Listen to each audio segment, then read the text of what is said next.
오늘은 김흥호의 스승 다석 유영모, 김흥호의 스승 다석 유영모라는 제목으로 말씀드리겠습니다. 영성신학원 다석 아카데미의 하늘소리입니다. 김흥호 목사는 한국 기독교계의 대표적인 영성가이자 신학자이며 구도자입니다. 유불선에도 통달한 그를 일부에선 기독교 도인이라고도 부릅니다. 김흥호 박사는 다석 유영모의 제자입니다. 젊은 시절부터 다석의 영향을 깊게 받았습니다. 김흥호 교수는 1965년 이화여대 대학교에서 일요 강연을 시작했습니다. 기독교는 물론 불교, 유교, 서양 철학까지 다양한 경전과 고전을 넘나드는 연경반이었습니다. 일반인에게도 개방된 연경반 강연은 2009년 12월 마지막 수업까지 무려 45년간 이어졌습니다. 여기에는 수십 년간 참석한 사람들이 있을 정도로 명성이 높았습니다. 지금부터 드리는 말씀은 제자 김흥호가 스승 유영모를 추모하며 쓴 글, 유영모 스승과 더불어 30년, 유영모 스승과 더불어 30년을 소개하는 것입니다. 30년 제자가 스승 유영모를 어떻게 바라보고 이해하고 생각했는지를 알아보도록 하겠습니다.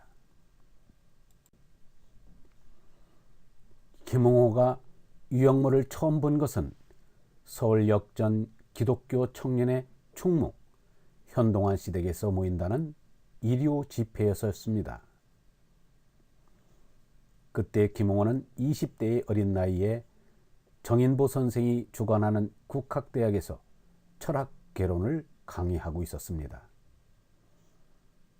김흥호는 동양의 것을 좀 더 공부해야겠다는 생각에 정인보 선생에게 가끔 양명학에 관한 말씀을 들었지만 부족하여 춘원 이광수를 찾았습니다. 춘원 이광수는 동양학의 대가이신 유영모 선생을 소개하였던 것입니다. 그날은 1948년 봄, 일식하는 날이었습니다. 유영모는 굵은 돋보기를 쓰고 한복을 입고 성경을 읽으시며 강의를 하셨습니다. 김흥호는 이날 다석에게 선생님, 하나, 둘, 셋이 무엇입니까? 하고 질문을 하였습니다. 그 질문에 대해 무엇이라 열심히 설명해 주셨는데 아무것도 이해하지 못하고 다만 무엇인가 다석에게 끌려서 그 이후로 한 번도 빠지지 않고 집회에 나갔습니다. 강의는 향린원에서도 있었고 청년회에서도 있었고 나중에는 선생님 댁에서도 있었습니다. 다른 데서는 대개 2-3시간 정도 말씀을 하셨으나 댁에서는 늘 길어지곤 하였습니다. 댁에서는 아침 7시에 말씀이 시작하기 때문에 언제나 신촌집에서 5시에 일어나서 2시간을 부지런히 걸어가야 겨우 7시에 맞출 수 있었습니다. 그때는 노자익을 읽어갔습니다. 선생님은 아무것도 깔지 않고 딱딱한 온돌방에서 무릎을 꿇고 대여섯 시간씩 천연스럽게 앉아 있었습니다. 한 번은 선생님과 몇 사람이 북한산에 등산을 갔습니다. 선생님은 점심을 2개나 준비해 가지고 가셨는데 때가 되었을 때 선생님은 하나도 잡숫지 않고 점심을 가져오지 않은 사람에게 나누어 주셨습니다.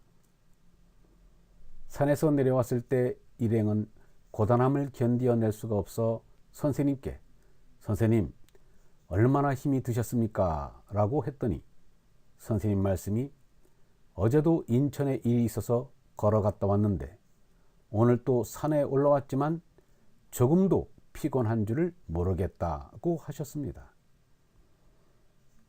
옆에서 듣고 섰던 함석헌이 주먹을 불끈 쥐면서 선생님은 어제 저녁 한 끼 잡수시고도 오늘 산길을 팔팔 나는데 나는 세 끼씩 먹고 이것이 무엇이란 말인가 하고는 무슨 결심을 하는 것 같이 보였습니다. 그 후의 말을 들으니 함석헌이 한 끼를 먹는다는 소문이 났습니다. 김흥호도 한번 해볼 생각으로 한 8일간 한 끼를 먹었습니다. 어떻게 기운이 없고 죽을 것 같은지 세상이 새노래서 뱅뱅 도는 것만 같았습니다. 그만 땅에 쓰러져서 그 다음날부터는 또 세 끼를 먹었습니다.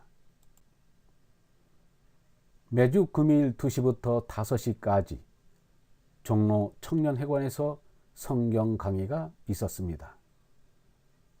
기독교 성경이 주였지만 유교, 도교, 불교 경전, 기타 가지각색이었습니다. 하여튼 흰 종이에 먹으로 강의 요점을 적어서 걸어놓고 그것을 몇 시간씩 설명을 하셨습니다. 선생님 말씀이 너무도 기이해서 듣는 사람들은 몇 사람 정도에 불과하였습니다. 6.25 후에 청년회의는 화덕도 없어서 겨울에는 냉방에서 2-3시간씩 앉아 있었습니다. 선생님은 언제나 무명 두루마기에 털모자를 쓰고 헝겊으로 만든 책가방에 헌 성경책과 먹으로 적은 백로지를 가지고 오셨습니다. 어떤 때는 김흥호도 결석한 적이 있었습니다. 그 다음 출석하여 지난 주일은 누가 나왔었느냐고 물으면 아무도 없었다고 합니다. 차차 김흥호는 책임이 무거워지는 것을 느꼈습니다. 김흥호 자신마저 결석하면 선생님이 거저 20리길을 헛걸음하는 것이 아닌가. 그 후부터 될 수 있는 대로 결석하지 않기로 했습니다. 선생님은 어떤 때는 2주일 동안 물 한 방울 밥 한 술 드시지도 않고 금식하면서 청년회에 나오시기도 하였습니다. 선생님의 눈시울이 우묵 들어가고 선생님의 혈색이 참 좋지 않았습니다. 그럴 때는 사모님이 언제나 뒤를 따랐습니다. 선생님은 칠판에 인도의 바가바드 기타의 단식 인전 생심소라는 긴 시를 적어 놓으시고 단식 후에 체험담을 세밀하게 말씀해 주셨습니다. 그때 앵두가 한창인데 앵두를 먹지 않고 보기만 해도 그대로 먹는 것 같은 느낌이라고 하였습니다. 김흥호가 선생님을 따라다닌 지 3년이 지난 어느 날 삼각산 보현봉 남쪽 기슭 큰 바위가 있고 폭포가 있는 곳으로 야외 예배를 갔습니다. 선생님은 요한복음에 나는 길이요 진리요 생명이라는 제목을 설명하였습니다. 그때 김흥호는 귀가 뚫리는 것 같은 기분이 들었습니다. 선생님 말씀이 무엇인지 알아지기 시작하였습니다. 그 후 김흥호는 건강이 좋지 못하여 몇 번이고 죽을 고비를 넘겼습니다. 한 번은 알아서 누워있는데 선생님이 호도를 가지고 문병을 오셨습니다. 김흥호는 여러 가지 병이 겹쳐 내일이면 죽는다고 하는 때도 있었습니다. 그러나 단 한 가지 김흥호에게는 끊어지지 않는 것이 있었습니다. 그것은 생각이었습니다. 나는 무엇인가를 계속 생각하고 있었습니다. 그 후 병이 조금 회복되어 선생님 집회에 나갔지만 이번에는 선생님이 돌아가신다고 야단들이었습니다. 선생님은 그 전에 작별하는 강연을 여러 번 했습니다. 모교 강좌라고 신문에 내고 해서 그때는 100여 명 청중이 모이는 때도 있었습니다. 선생님이 67세가 되던 4월 26일이었습니다. 그날은 선생님이 댁에 오지 말라고 하여 김응원은 집에 있었습니다. 지성껏 가르쳐 주신 선생님이 오늘 세상을 떠난다고 생각하니 기가 막혔습니다. 4월 27일 선생님의 장례를 치르려고 터벅터벅 산길을 올라갔습니다. 자문까지 걸어갔을 때 선생님이 책보를 들고 이쪽으로 걸어오고 있었습니다. 김응호도 선생님도 아무 말이 없었습니다. 김응호는 4월 26일은 선생님이 죽은 날이 아니라 자기 자신이 죽은 것 같은 느낌을 가졌습니다. 그 후 김응호는 결혼 문제로 퍽 애를 썼습니다. 선생님은 말끝마다 결혼에 반대하는 태도였습니다. 그때 김응호의 심신은 극도로 허약해져 있었고 아무 곳이라도 붙잡고 싶었고 아무데나 들러 좀 쉬고 싶었습니다. 올라가야 할 길은 한없이 높고 발과 다리는 한없이 무거웠습니다. 김응호는 결혼을 반대하는 선생님과 인연을 끊기로 하고 결혼을 하여 우선 숨을 돌려 쉬기로 하였습니다. 다시는 선생님의 말씀을 못 들을 각오로 결혼을 한 것입니다. 그러고 얼마 후 6월 5일 김응호는 대학을 우리말로 번역하였습니다. 그리고 용기를 내어 선생님 댁을 찾아갔습니다. 그리고 아무 소리 없이 대학 구격을 선생님께 드리고 돌아왔습니다. 6월 12일 중용을 다시 우리말로 옮겼습니다. 그것을 또 선생님께 드리려고 선생님 댁을 찾아가니 선생님은 어떤 분과 말씀 중이셨습니다. 얼핏 옆에서 듣노라니 선생님은 이런 말씀을 하셨습니다. 이 글은 공자님께서 번역을 하셨어도 이 이상은 할 수 없을 것 같군요. 김응호는 선생님이 손에 든 종이를 한번 넘겨다 보았습니다. 그것은 분명히 자신이 적은 것이었습니다. 김응호는 선생님 앞에 다만 부끄럽다는 표시를 하였습니다.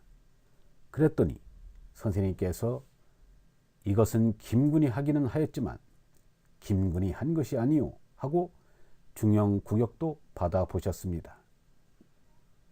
선생님은 청년회에서 김응호의 글을 칠판에 적어 놓으시고 이 글은 영원히 없어지지 않을 글이라고 한 두어 시간가량 풀이를 해 주었습니다.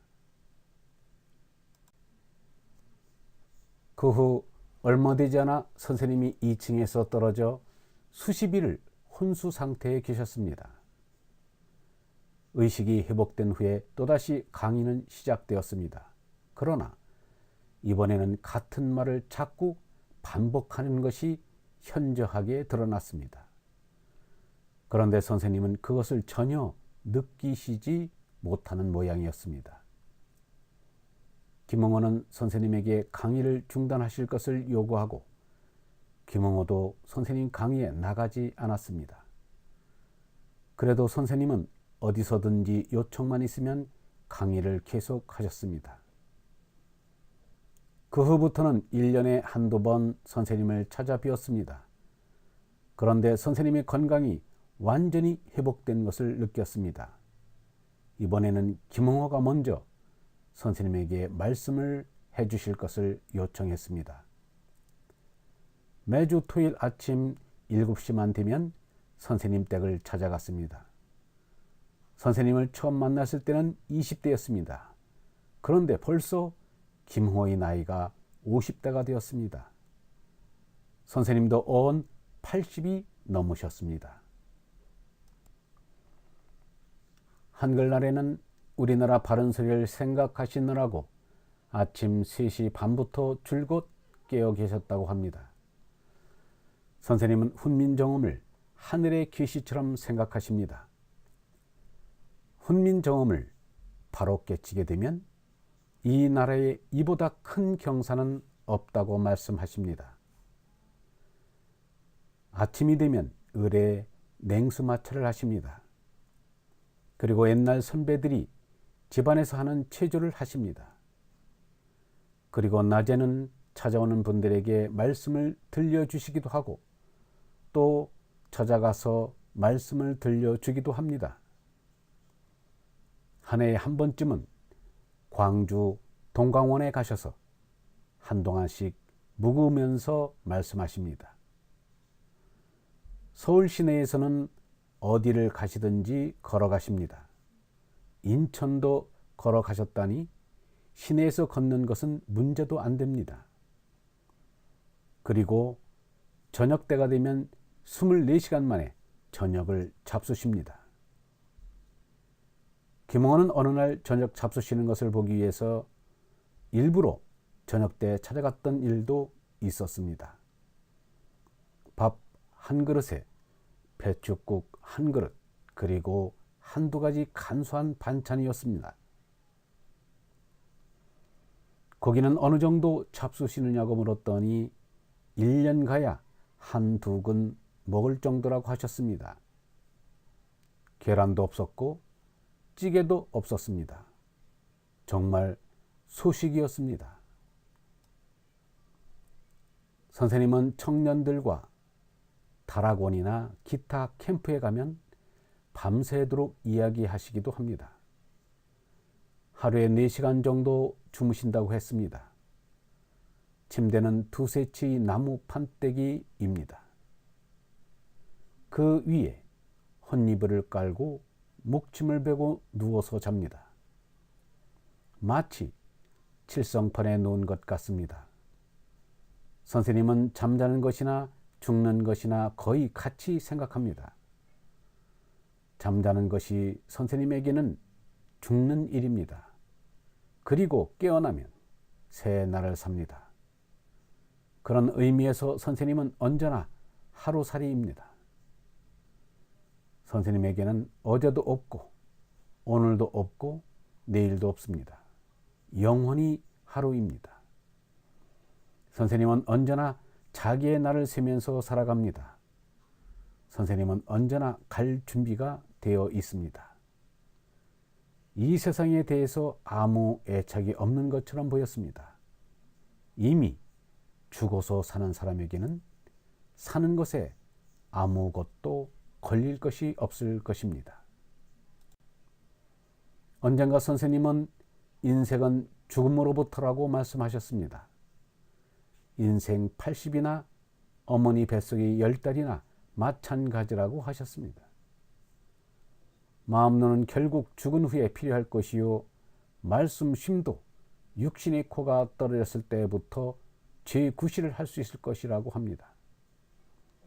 그때는 마음을 먹고 살 것이고 그때야말로 바른 소리를 듣고 살 것이라고 합니다.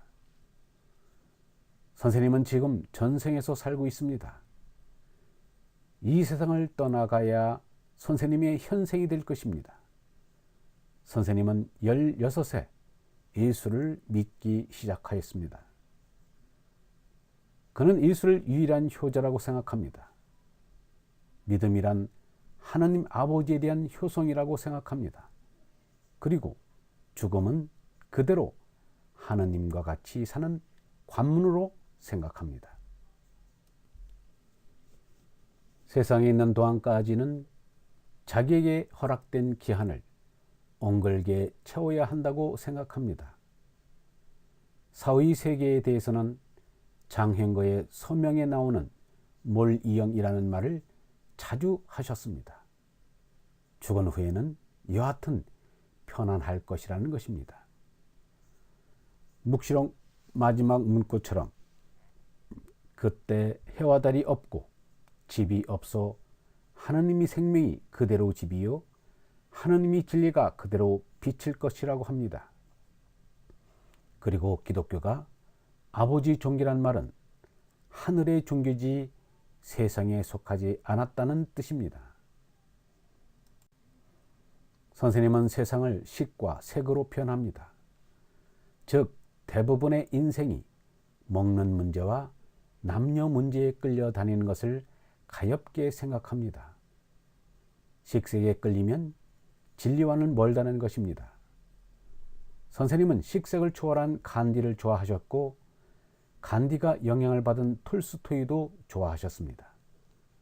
그러나 누구보다 좋아하신 분은 석가와 공자와 노자입니다. 선생님은 노자, 중용을 번역하셨고 논어는 언제나 선생님 입에 붙어 다닙니다. 시경, 서경, 역경 등 동양의 고전들도 여러 번 강의하셨습니다. 그리고 불경도 자주 화제에 올랐습니다. 모임에는 불교계 승려도 가끔 참석하였습니다. 그리고 성리학도 늘 말씀하셨습니다.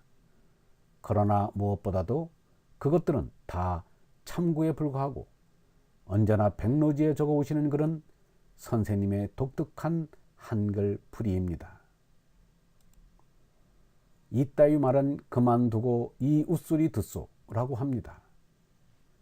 얼핏 들으면 무슨 말인지 모르나 선생님이 하시고자 하는 말씀은 이따위 말 말고 이 웃소리 듣소, 즉 하늘 아버지의 바른 소리를 들으라는 말입니다. 현상세계는 어느 정도 침묵을 지키는 것이 좋고 절대 실제가 시냇물 흐르듯이 현상기를 뚫고 나타나기를 원합니다. 선생님은 몸맘, 만몸이라고도 합니다. 몸은 그만하고 마음을 통일하라는 뜻입니다. 그리고 인간은 정신으로서 살아야 한다며 실제로 정신생활이 어떤 것인가를 보여주십니다. 그것은 땅에 붙은 생활이 아니라 하늘에 속한 생활이요 떡으로 사는 것이 아니라 말씀으로 사는 생활입니다. 김홍원은 선생님의 말씀은 이 꽃 저 꽃에서 모아온 꿀처럼 달다고 합니다.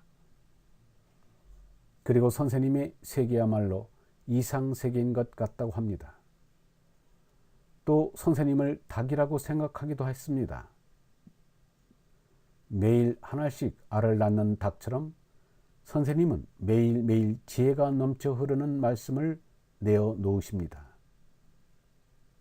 어떤 때는 선생님을 시계라고도 불러보기도 합니다. 선생님처럼 그렇게 시간을 잘 지킬 수는 없습니다. 수십 년 강의를 계속했지만 지각을 하거나 시간을 어긴 일이 없습니다. 산에 오르면서도 힘든 줄 모르고 꿇어 앉아도 발 저린 줄도 모릅니다. 언제나 가볍게 걸으시는 선생님, 그리고 주무실 때는 우주의 기운을 통째로 몰아다 마시는 것 같은 선생님. 선생님은 가끔 성령을 숨님이라고 합니다. 김홍호 일행은 선생님 자신이 숨님인 것 같다고 했습니다.